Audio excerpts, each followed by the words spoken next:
আসসালামু আলাইকুম সুপ্রিয় শিক্ষার্থীবৃন্দ, আশা করি আপনারা সবাই ভালো আছেন। আজকে আমরা analytic and back to geometry সাবজেক্টের চ্যাপ্টার 1-এর টাইপ 4-এর একটি প্রশ্ন আলোচনা করব ইনশাল্লাহ। তো টাইপ 4 হলো অক্ষের দিক অপরিবর্তিত রেখে মূল বিন্দুর অবস্থান পরিবর্তন এই সম্পর্কিত ম্যাথ। তো টাইপ 4-এ আমি একটা প্রশ্ন সলিউশন করব। এই প্রশ্নটি 13, 11 এবং 18 সালে চলে আসছে। তো এই টাইপের প্রশ্ন তোমরা যদি বানিয়েও আসে ইনশাল্লাহ পারবে, জাস্ট নিয়মটা শিখে রাখবে যে অক্ষের দিক অপরিবর্তিত রেখে মূল বিন্দুর অবস্থান পরিবর্তন।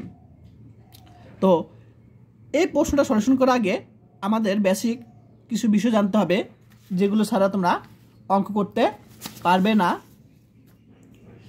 তো দেখো, বেসিক বিষয়গুলো খুবই ইম্পর্টেন্ট, ভেরি ভেরি ইম্পর্টেন্ট।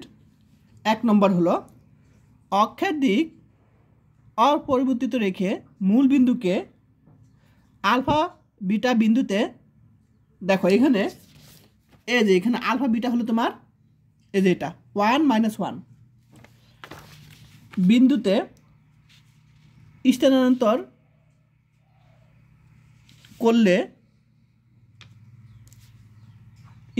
করলে রূপান্তরিত স্থানাঙ্ক x1, y1 হয়। ঠিক আছে? তো দেখো এখানে তোমাদের স্থানাঙ্ক কি আছে, এখানে x আর y আছে। তো এটার রূপান্তরিত স্থানাঙ্ক আমরা কী হবে x1 এবং y1 দিব। এই জিনিসটা তোমায় খাতায় লিখে রাখো, সবাই খাতায় লিখে রাখো। যেখানে x1 হলো যেখানে x হলো x1 এর সাথে যোগ হবে আলফা এবং y1 এর সাথে যোগ হবে বিটা। সবাই এটা খাতা লিখে রাখো।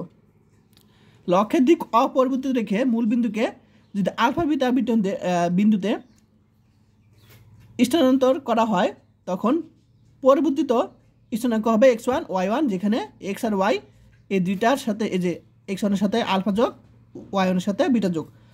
সবাই খাতা লিখে রাখো।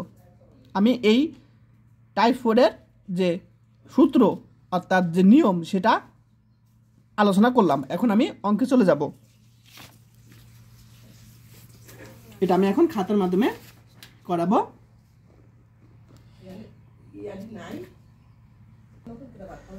আচ্ছা, তো আমরা একটাকে আলোচনা করলাম। তো মনে করি অক্ষদ্বয়ের স্থানাঙ্ক অপরিবর্তিত রেখে একটাকে আলোচনা করলাম। স্থানাঙ্ক অর্থাৎ দিক, এই যে অক্ষদ্বয়ের দিক অপরিবর্তিত রেখে মূল বিন্দুকে 1 আলফা 1 বিন্দুতে, এটা হলো আলফা এটা হলো বিটা। ঠিক আছে? এই যে বোঝানো ছিল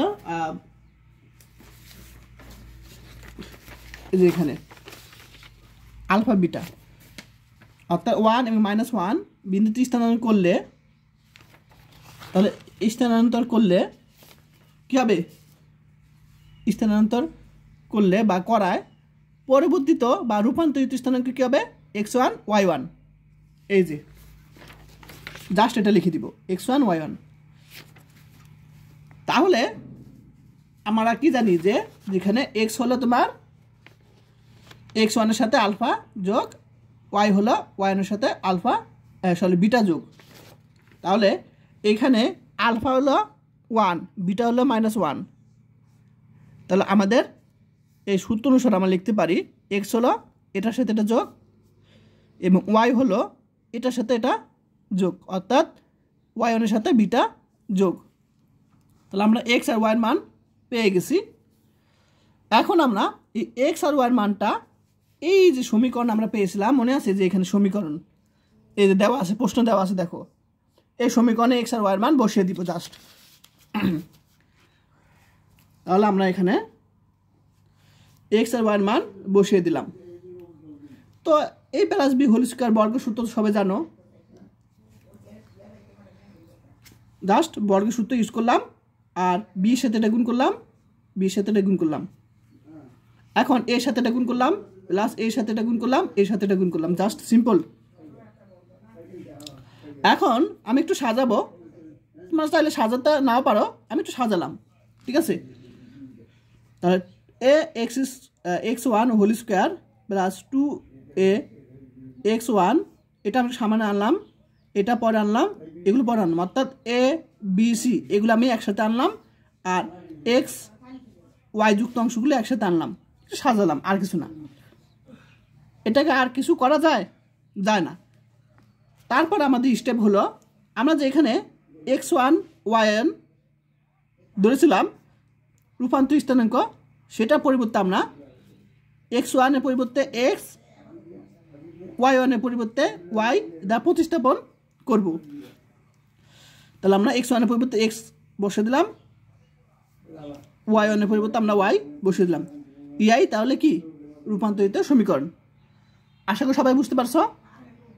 আমি আরেকবার রিপিট করি যে তাহলে আমাদের প্রশ্ন কি আছে, তাহলে আমরা কি লিখব, মনে করি অক্ষদ্বয়ের স্থানাঙ্ক অপরিবর্তিত রেখে মূল বিন্দুকে 1 - 1 বিন্দুতে স্থানান্তর করলে রূপান্তরিত স্থানাঙ্ক কী হবে, x1 y1। তো এর মান তো জানি, এটার সাথে এটা যোগ হবে, ওয়াই মান জানি, এটার সাথে এটা যোগ হবে। তারপর আমরা জাস্ট এক্স আর ওয়াইয়ের মানটা এখানে বসিয়ে দিলে যে মানটা পাবো, সেই মানের x1 এবং y1 এর পরিবর্তে আমরা x আর y বসিয়ে দিলেই আমাদের অ্যান্সার হয়ে যাবে। আশা করি সবাই বুঝতে পারছো। তো ক্লাসটা কেমন লাগলো অবশ্যই আমাকে কমেন্ট করে জানাও। আর যারা আমার এখনও ইউটিউব চ্যানেলটি সাবস্ক্রাইব করো নাই তারা করে দিও। আর যারা কোর্স করতে চাও তারা এই হোয়াটসঅ্যাপে আমাকে মেসেজ দিবে, কোর্স ফি 360 টাকা।